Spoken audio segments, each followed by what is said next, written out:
Hello people of IO, hope you're having a good day. My day has consisted of eating popcorn and watching YouTube videos. Pretty good if you ask me. As always, I will be responding to some of my favourite comments at the end of the video. If you want to see your comment or question at the end of a video, you have to make sure you leave one. If you can make me laugh or ask a really good question, then I will definitely include it. Anyway, let's get into the video.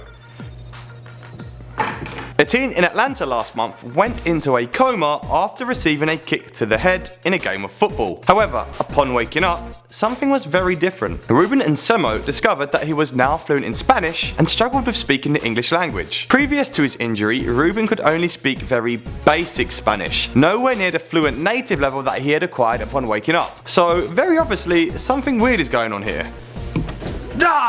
This occurrence is believed to be an extremely rare condition in which injuries change the brain's speech patterns. However, this has happened before and is known as foreign accent syndrome, or FAS. It's all to do with the body's motor controls and various other factors that may change when the brain is injured. Rueben is slowly regaining his English speech, I'm guessing as his brain fully heals, and as he does is beginning to lose his Spanish fluency. Talking about the discovery of his newfound ability, Rueben said, I'm assuming in Spanish, it started flowing out. It felt like it was like second nature for me. I wasn't speaking my English right, and every time I tried to speak I would have a seizure. Kinda scary, right? I mean, imagine a little kid woke up and started speaking a different language to you in a totally creepy voice. My first reaction would probably be to run out of the room as fast as possible. No thanks. There are other reported cases of this happening, and while scientists aren't 100% sure how it happens, it seems to be that all the cases have one thing in common. The person involved has always seemed to have a basic understanding of the language before their injury. Perhaps it has something to do with the brain absorbing much more than we realise on a daily basis, and then the injury finds a way for the brain to unlock that potential. How exciting is the brain, right guys? Other reported cases of this happening include a Navy vet who was found unconscious in a Southern California motel. When he woke up, he had no memories of his previous life and only spoke in Swedish,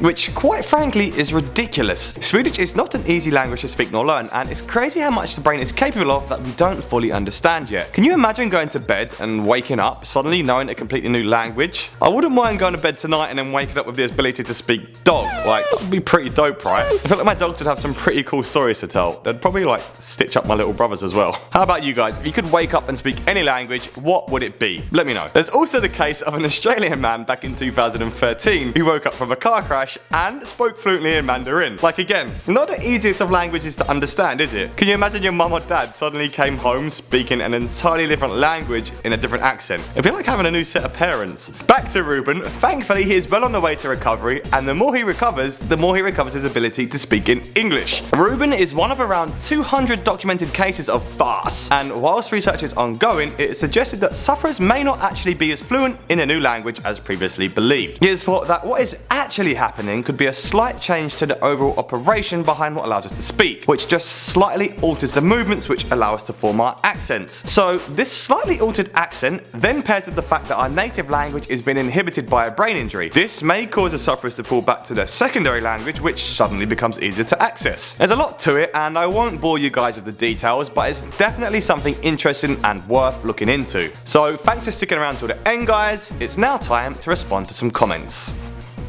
First up, on our video titled Clown Purge the Night Before Halloween, Shadowstar asked, well, Canada is safe, right? And to be honest, I'm not too sure. I mean, there's been a few clown sightings around Canada, you know, so maybe just stay inside, lock all the doors, and avoid going out anywhere near clowns for Halloween this year. Next up, Thomas Spencer 8105 asked, will it happen in Britain where you are from, Charles? And I think I can answer this question because British people are, we're pretty polite. I think we're a bit too polite to go out and murder people dressed as clowns. I'm going to say that the majority of people the night before Halloween will be sat at home, drinking tea with their pinky fingers stuck out and probably watching some Netflix. I don't know. You should be safe. And finally, Justin Jackens asked, the night before Halloween is my birthday and I'm turning 15. So, happy birthday, Justin. I hope you have a good birthday and thanks for watching the videos. So that's it guys. Hope you enjoyed the video and learned a tiny little bit about the brain as well. Thanks for watching and I will see you next time. That is, if you survive the clown purge. Peace.